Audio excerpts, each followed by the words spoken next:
Hello friends, मैं सोनिया और आज हम सीखेंगे 4 टक्स बेल्ट ब्लाउज़ की कटिंग। ये ब्लाउज हम 44 साइज़ में बनाने वाले हैं। अगर आप किसी और भी साइज़ में 4 टक्स बेल्ट ब्लाउज़ की कटिंग सीखना चाहते हैं तो सभी साइज़ में मैंने अपने चैनल पे वीडियो अपलोड की है। आप हमारे चैनल पेज से जा कर के देख सकते हैं। तो देखिए, जो मेन कपड़ा है उसको साइड में करेंगे और जो अस्तर वाला कपड़ा है उसको फोल्ड करेंगे। तो ये ब्लाउज़ हम पुरानी नापी से नाप ले करके बताएँगे। तो देखिए, कपड़े को इस तरह डबल फोल्ड किए हैं। फोल्ड करने के बाद किनारे से 1.5 इंच सिलाई मार्जिन की मार्किंग करेंगे और यहाँ से चेस्ट का चौथा भाग लेंगे। तो जैसे कि 44 है चेस्ट साइज, तो उसका चौथा भाग लेंगे 11 इंच। तो देखिए, सिलाई मार्जिन को छोड़ते हुए आपका जो फोल्डिंग वाला कपड़ा है 11 इंच पर आना चाहिए। तो किसी भी ब्लाउज़ का साइज आपको किस तरीके से मापना है कि जो ब्लाउज है हमारा कितने साइज का है। तो देखिए, फिर सबसे पहले हम क्या करेंगे कि जो हुक पट्टी होता है या फिर काज पट्टी होता है उसको लेते हुए यहाँ पर आपको मापना है। तो 11 इंच हमारा आर्महोल की साइड तक आ रहा है। दूसरे वाला साइड देखिए, जहाँ पर हमारा बटन है या फिर आई पट्टी है उसको छोड़ते हुए आपको यहाँ पर मापना है। जहाँ पर आपने सिलाई लगाई है उस सिलाई को छोड़ते हुए मापेंगे। तो देखिए, यहाँ भी हमारा 11 इंच पर आ रहा है, यानी कि ये जो ब्लाउज है 44 साइज़ का है। तो इस तरह आप अपने ब्लाउज़ का पता कर सकते हैं कि हमारा ब्लाउज़ कितने साइज़ का है। इसके बाद कमर का माप लेंगे। तो देखिए, कमर का जो आ रहा है 9 इंच आ रहा है, इधर से भी मापेंगे। तो जो बटन वाला पट्टी है उसको छोड़ते हुए मापेंगे। तो इधर से भी देखिए 9 इंच पर हमारा फिटिंग का सिलाई लगा हुआ है, यानी कमर का साइज है 36 इंच। तो इस तरह आप किसी भी ब्लाउज़ का साइज पता कर सकते हैं कि हमारा जो ब्लाउज है कितने साइज़ का है। कई वीडियो में मैंने ब्लाउज़ का पूरा मेजरमेंट लेना बताई हुई है। आप हमारे चैनल पे जाएंगे तो वहाँ पर बहुत सारी वीडियो आपको मिल जाएगी, वहाँ से आप देख सकते हैं। अब यहाँ से ब्लाउज का लंबाई लेंगे। तो ब्लाउज का लंबाई है हमारा 14.5 इंच। तो यहाँ से हम 15.5 इंच पर मार्किंग करेंगे। इसके बाद इस लाइन को देखिए यहाँ पर सीधा करेंगे और शोल्डर की मार्किंग करेंगे। तो शोल्डर में यहाँ पर लूँगी 6 इंच 44 साइज़ के लिए। 42 साइज़ में बनाते हैं तो 6.25 इंच रखिएगा, 6 इंच से 2 लाइन कम। अब जितना आप शोल्डर लिए हैं उससे 1 इंच प्लस करके आपको आर्म होल ले लेना है। 6 इंच शोल्डर है तो 7 इंच आर्म होल लेंगे। इस तरह से भी आप आर्म होल निकाल सकते हैं। यहाँ से भी 6 इंच पर एक निशान लगाएंगे और इस तरह से एक बॉक्स बनाएंगे। इसके बाद यहाँ से आर्म होल की गोलाई देंगे इस तरह। आर्म होल की गोलाई आप देखिए 1.25 इंच पर दीजिएगा, 1 इंच से 2 पॉइंट ज़्यादा पीछे वाले पल्ले में और आगे वाले पल्ले में 1 इंच पर देंगे। हैवी साइज़ के लिए यानी कि 40 से ऊपर की साइज़ में बनाते हैं तो 1.25 इंच पर ही गोलाई दे पीछे वाले पल्ले में। नेक की चौड़ाई यहाँ से रखेंगे 2.5 इंच और इसका लंबाई आप अपनी पसंद से कम या फिर ज़्यादा कर सकते हैं। मैं यहाँ पर रखूँगी नेक की लंबाई 11 इंच। ऊपर से 2.5 इंच लिए हैं तो नीचे से 3 इंच पर निशान लगाएंगे। अगर आपको ब्रॉड गला नहीं चाहिए, फैला हुआ गला नहीं चाहिए, तो आप ऊपर से 2.5 इंच लिए हैं तो नीचे से भी 2.5 इंच ले लें। मुझे यहाँ पर थोड़ा सा ब्रॉड चाहिए तो मैं यहाँ पर 2.5 इंच से 3 इंच रखी हूँ, हाफ इंच बढ़ाते हुए।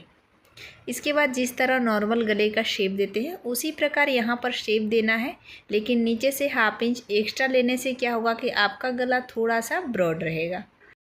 इतना मार्किंग करने के बाद अब हम चेस्ट की मार्किंग करेंगे। तो चेस्ट साइज है 44 इंच, उसका चौथा भाग हो गया 11 इंच। 1.5 इंच एक्स्ट्रा रखेंगे सिलाई मार्जिन। कमर का माप लेंगे तो कमर का साइज है 36 इंच, उसका चौथा भाग लेंगे 9 इंच।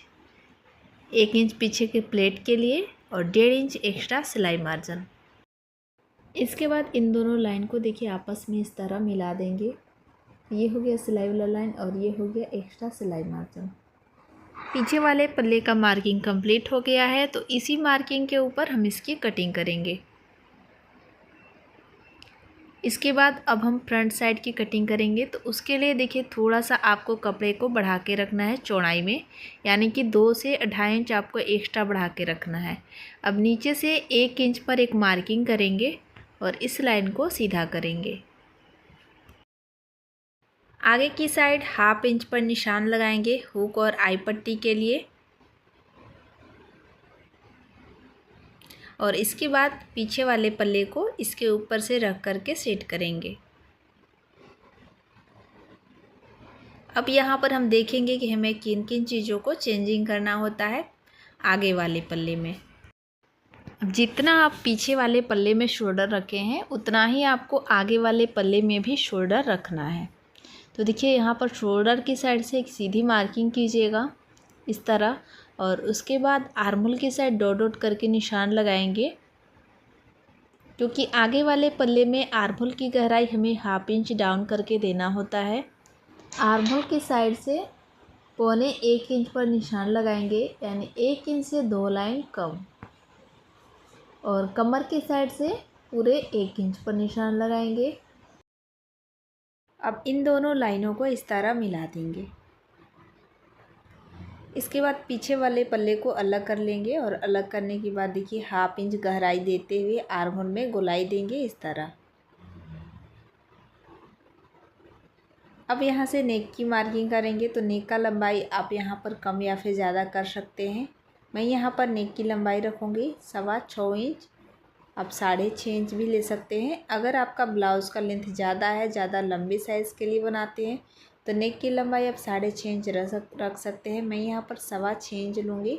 6 इंच 2 लाइन, यहाँ से 2.5 इंच है तो नीचे से भी 2.5 इंच पर एक निशान लगाएंगे, और इस लाइन को देखिए सीधा करेंगे। सीधा करने के बाद यहाँ पर गले की गोलाई देंगे। तो गले की गोलाई आपको यहाँ पर 1 इंच पर देना है। एक चीज़ और मैं आपको यहाँ पर क्लियर करूँगी, तो देखिए चेस्ट का चौथा भाग लिए हैं 11 इंच, और 1.25 इंच और यहाँ पर टक्स के लिए लिए हैं, और 1.5 इंच हमारा एक्स्ट्रा है सिलाई मार्जिन। कमर का चौथा भाग लिए हैं, कमर है 36 इंच, तो चौथा भाग लिए हैं 9 इंच, और यहाँ पर 2 इंच प्लेट के लिए रखे हैं, और 1.5 इंच एक्स्ट्रा है सिलाई मार्जिन। तो अगर आप इस तरीके से ब्लाउज़ की मार्किंग करेंगे तो कहीं से भी आपका कपड़ा कम नहीं पड़ेगा, और ब्लाउज़ आपका एकदम परफेक्ट बनेगा। इसकी फिटिंग भी काफ़ी अच्छी आएगी। बहुत सारे लोग ब्लाउज़ कटिंग करते समय ही गलती करते हैं, इसीलिए ब्लाउज़ की फिटिंग अच्छी नहीं आती है। इसके बाद देखिए अब बेल्ट की मार्किंग करेंगे, तो बेल्ट की लंबाई यहाँ पर हम रखेंगे 3 इंच। अगर लंबे साइज़ में ब्लाउज है तो बेल्ट की लंबाई आप 3.5 इंच रखिएगा। अब देखिए इस लाइन को सीधा कर लिए हैं, और यहाँ से 1.25 इंच पर एक और मार्किंग करना है, यानी 1 इंच से देखिए 2 लाइन कम रखे हैं। इस तरह मैं आपको दिखा देती हूँ। 1 इंच से 2 लाइन कम पर आपको निशान लगाना है, और यहाँ पर कर्व देते हुए मार्किंग करना है। इसके बाद शोल्डर टू अपेक्स पॉइंट का निशान लगाएंगे 10.5 इंच पर, और यहाँ से रखेंगे 4.25 इंच। 4 इंच 2 पॉइंट, अगर आप 42 साइज़ के लिए बनाते हैं तो भी आप 4 इंच 2 पॉइंट ले सकते हैं। अब यहाँ से 1.25-2 इंच की दूरी रखेंगे, यानी कि 2 इंच से 2 लाइन कम, 1.25-2 इंच, और 1.5 इंच से ज़्यादा। तो देखिए यहाँ पर आपको तिरछा तिरछा करके मिला लेना है पॉइंट्स का। 1.25-2 इंच की दूरी रखना है, और इस तरह स्केल से मिला देंगे इस लाइन को सीधा करके। दोनों साइड से 2-2 पॉइंट पर निशान लगाएंगे, तो यहाँ पर हमारा 1/2 इंच का सिलाई लगेगा। यहाँ से भी देखिए 1.25-2 इंच की दूरी रखेंगे, 2 इंच से 2 लाइन कम, और इसको भी देखिए आर्महोल की साइड तिरछा करके मिला देंगे। अब इस लाइन से दोनों साइड में 2-2 पॉइंट की मार्किंग करेंगे, तो 1/2 इंच का यहाँ भी हमारा टक्स बनेगा। आर्महोल की साइड देखिए थोड़ा सा कपड़ा यहाँ पर इस तरह एक्स्ट्रा लीजिएगा, जिससे सिलाई लगाते वक्त आपका जो गोलाई है वो परफेक्ट आएगा। अब यहाँ से देखिए दोनों साइड में 1-1 इंच पर निशान लगाएंगे। 3 साइड से आपका 1/2 इंच सिलाई जाएगा, और नीचे की साइड 2 इंच का सिलाई लगेगा, क्योंकि ये ब्लाउज़ का साइज़ हैवी है। अगर कम साइज़ का ब्लाउज रहता है तो यहाँ पर टक्स आप 1.5 इंच का देंगे, और बाकी तीनों में 1/2 इंच का सिलाई लगेगा। यहाँ से फिर से मैं आपको क्लियर करती हूँ कि 1.25-2 इंच की दूरी रखिएगा चारों साइड से, 2 इंच से 2 लाइन कम। यहाँ पर आप देख पा रहे हैं आगे वाले पल्ले का मार्किंग कंप्लीट हो गया है, और इसी मार्किंग के ऊपर हम इसकी कटिंग करेंगे। साइड से कपड़ा जॉइंट है इसको भी देखिए यहाँ पर कट कर लेंगे और बेल्ट को भी कट करके अलग करेंगे। इसके बाद जो 1.5 इंच मैंने एक्स्ट्रा मार्किंग की है उसको भी बेल्ट के साइड कट करेंगे, क्योंकि यहाँ पर जब हम टक्स बनाएंगे तो कपड़ा कम हो जाएगा तो बेल्ट ज़्यादा हो जाएगा। तो बेल्ट को मैंने 1.5 इंच कट करके निकाल दी है। अब हम स्लीव्स की कटिंग करेंगे। तो कपड़े को देखिए डबल फोल्ड करेंगे और फोल्ड करने के बाद किनारे से जो छोटा बड़ा कपड़ा है उसको यहाँ पर इस लाइन से सीधा कर लेंगे। इसके बाद अब यहाँ पर स्लीव्स का लंबाई लेंगे, तो जितना आपको लंबाई रखना है उसे 1 इंच प्लस करके रखेंगे। तो 4.5 इंच हमारा स्लीव्स का लंबाई है, तो 5.5 इंच पर मैंने निशान लगाई है और इस लाइन को सीधा करेंगे। सीधा करने के बाद यहाँ से देखिए 2.5 इंच स्लीव्स को डाउन करेंगे, क्योंकि 5 इंच से नीचे का स्लीव्स रहता है तो 2.5 इंच लें, और 5 इंच से ऊपर की स्लीव्स रहता है तो उसमें 3.5 इंच स्लीव्स को डाउन करेंगे।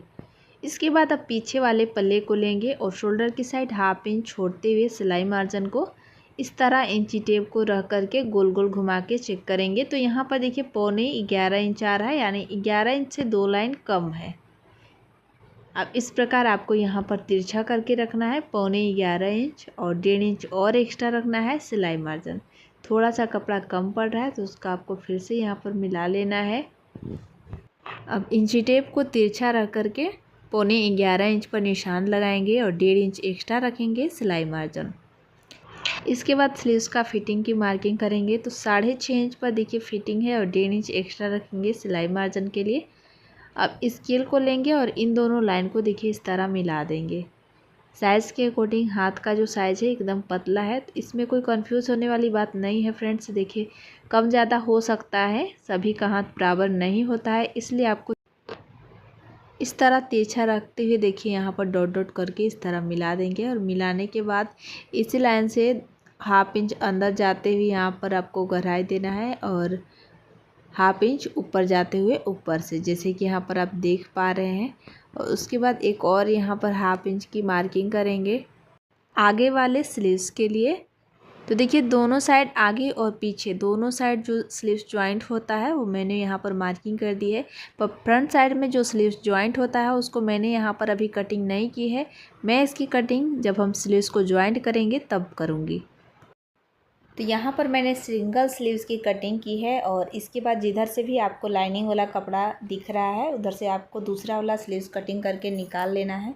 देखिए कपड़े के ऊपर जो फर्स्ट स्लीव की मैंने कटिंग की थी उसको इसके ऊपर से रखे हैं और दूसरा वाला स्लीव्स कटिंग करके निकाल दिए हैं। इसके बाद अब मेन कपड़े को लेंगे और जिधर से भी अगर वर्क है या फिर प्रिंट है दोनों साइड का बाजू एक कलर का होना चाहिए। तो यहाँ पर आप देख पा रहे हैं फ्रेंड्स कि जो हमारा बाजू है उसका अगर डबल फोल्ड करेंगे तो अलग अलग कलर में निकल जाएगा। तो सेम कलर के बाजू के लिए आपको कपड़े को दोनों साइड के किनारों को एक साथ ज्वाइंट करके फोल्ड कर लेना है और जो स्लीव्स है जिसकी मैंने कटिंग की है उसको इसके ऊपर से रख करके स्लीव्स की कटिंग कर लेंगे। साइड से कपड़े को 2-2 पॉइंट हमेशा एक्स्ट्रा ही कट कीजिएगा। जब भी हम मेन कपड़े की कटिंग करते हैं तो 2-2 पॉइंट साइड से एक्स्ट्रा ही कट करते हैं, जिससे सिलाई लगाते समय कपड़े की खिंचाव आती है तो कपड़ा कम पड़ जाता है। अगर कम रहेगा तो कपड़ा सिलाई लगाते समय कम पड़ जाएगा, इसलिए हमेशा कपड़े को 2-2 पॉइंट एक्स्ट्रा ही कटिंग करें। सिलाई लगाने के बाद जो भी हमारा मेन कपड़ा बचेगा उसको अस्तर के बराबर से छाँट लेंगे।